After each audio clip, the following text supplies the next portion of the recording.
Hello everyone, welcome to our exemplar series. இன்னைக்கு பாத்தீங்க அப்படினா நம்ம current electricity lessonல இருக்க questions தான் பார்க்க போறோம். So இதுக்கு முன்னாடி பாத்தீங்கன்னா நான் first unit ஆன electrostatic கம்ப்ளீட்டா முடிச்சிட்டேன். நீங்க இன்னும் அத பார்க்கல அப்படினா அத பார்த்துட்டு கூட இந்த வீடியோக்கு வாங்க. So இன்னைக்கு பாத்தீங்க நம்ம example problem of current electricity பார்க்க போறோம். வாங்க வீடியோக்குள்ள போகலாம். So question number 3. A resistant R is to be measured using a meter bridge. ஒரு மீட்டர் பிரிட்ஜ் வச்சு என்ன மெஷர் பண்ண போறாங்க? ஒரு ரெசிஸ்டன்ஸை மெஷர் பண்ண போறாங்க. அப்போ உங்களுக்கு அந்த கண்டிஷன் தெரியுமா? R by S is equal to L by 100 minus L. கரெக்டா இல்லையா? ஸோ L1 வச்சுக்கோ. ஓகேவா? ஸோ இதுதான் நம்மளோட ஃபார்முலா. ஓகே. He finds, சரி okay. Student chooses the standard resistance S to be 100 ohm.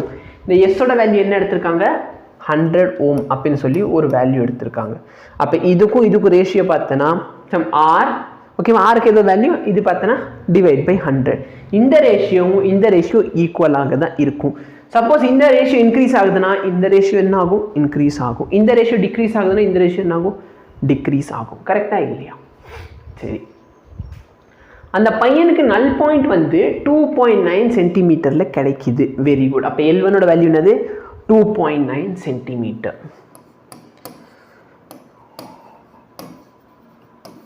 அப்போ 100 மைனஸ் L1 என்ன இருக்கும்? 100 இருந்து 2.9 சப்ட்ராக்ட் பண்ணிட்டா 97.1 என்ன 11 ஓகே 97.1 சென்டிமீட்டர்.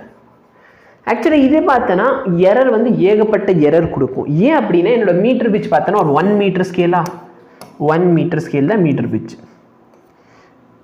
இதான் மொத்தம் 1 மீட்டர். இந்த இடத்துல மேலே நம்ம என்ன கனெக்ட் பண்ணி போனால் இங்கிட்ட தெரியாத ஒரு ரெசிஸ்டன்ஸ் R, இந்த சைடு வந்து தெரியாத ஒரு ரெசிஸ்டன்ஸ் S. சரி, இது வந்து தெரிஞ்ச ஒரு ரெசிஸ்டன்ஸ் S. இதோட வேல்யூ என்னன்னா 100ன்னு சொல்லி கொடுத்துருக்காங்க. இப்போ எனக்கு கரெக்டான வேல்யூ வேணும்னு சொன்னால் மோஸ்ட்டாக நாங்கள் வந்து எக்ஸ்பிளைன் பண்ணுறப்ப எங்கள் சாரில் என்ன சொல்லிடுவார்னா ஆன்சர் வந்து 30 சென்டிமீட்டர்லேருந்து 70 சென்டிமீட்டருக்குள்ளே வச்சுக்கோ. 30லேருந்து 70க்குள்ளே வச்சுக்கோ. ஏன்னா இந்த இடத்துல நம்ம சைடில் போக போக எரர் வந்து அதிகமாக இருக்கும். இந்த இடத்துல வந்து அந்தளவுக்கு அக்யூரேசி இருக்காது. அப்போ சென்டருக்கு பக்கத்தில் 50க்கு பக்கத்தில் ஒரு பக்கத்தில் ஆன்சர் வருதோ அந்த ஆன்சர் அவ்வளோ அக்யூரேட்டாக இருக்கும். ஓகேவா? அப்போ எனக்கு என்னன்னா இந்த வேல்யூவை இன்க்ரீஸ் பண்ணணும். ஓகே, ஆர்னா மாற்ற முடியாது. அண்ட் எஸ் L1 சேஞ்ச் ஆச்சுன்னா 100 மைனஸ் L1 ஆட்டோமேட்டிக்லி சேஞ்ச் ஆகும். அப்போ எனக்கு எஸ் இந்த ஆர் சேஞ்ச் பண்ண முடியாது. எனக்கு என்ன பண்ணும்? இந்த வேல்யூவை இன்க்ரீஸ் பண்ணணும். இந்த வேல்யூ என்ன பண்ணணும்? இன்க்ரீஸ் பண்ணணும். L1 இன்க்ரீஸ் பண்ணணும். 2.9ல இருக்க L1 வந்து நியர்லி 20, 30, 40 கிட்டே கிடைச்சா எனக்கு பெட்டராக இருக்கும். ஓகேவா? One should measure L1 more accurately. அவங்க கரெக்டாக தான் மெஷர் பண்ணிங்க. ஏன்னா 2.9 ஒரு மீட்டர் ஸ்கேல் எடுக்கிறேன்னு வச்சுக்கோ. ஏன் மீட்டர் ஸ்கேலில் வந்து 2 சென்டிமீட்டர் இருக்கும், 3 சென்டிமீட்டர் இருக்கும். இதுக்கு நல்ல 10 கோடு தான் இருக்கும். கரெக்டா இல்லையா?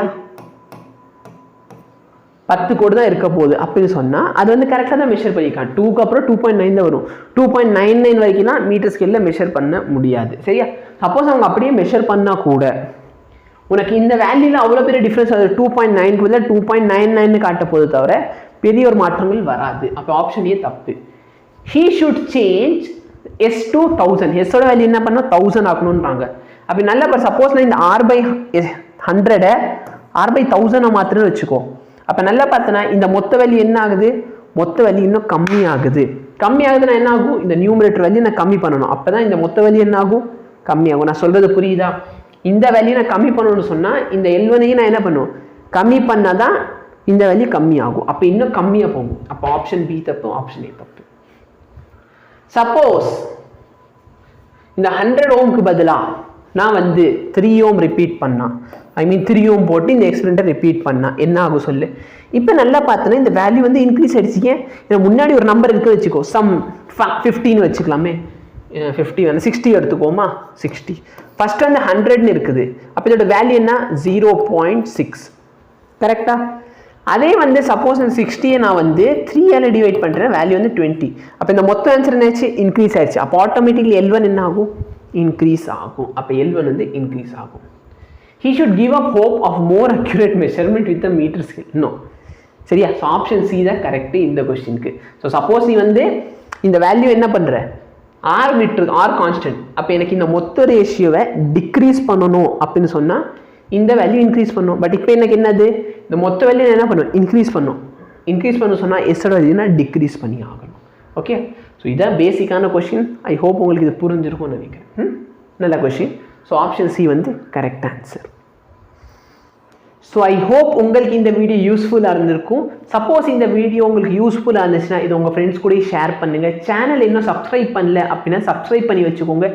ஏன்னா நான் இந்த மாதிரி சின்ன சின்ன வீடியோ போட்டுக்கிட்டே தான் இருப்பேன் டே ஃபுல்லாக. ஸோ வீடியோ வந்தோன்னே உங்களுக்கு அப்போ தான் நோட்டிஃபிகேஷன் வரும். ஓகேவா? ஸோ வீடியோ வந்து எந்த வீடியோ மிஸ் பண்ணக்கூடாதுன்னா சப்ஸ்கிரைப் பண்ணி வச்சுக்கோங்க. உங்கள் ஃப்ரெண்ட்ஸ்க்கு இதை ஷேர் பண்ணுங்கள். அதே மாதிரி உங்களுக்கு வேறு ஏதாச்சும் வீடியோ வேணும் அப்படின்னு நீங்கள் கமெண்ட் பண்ணலாம்.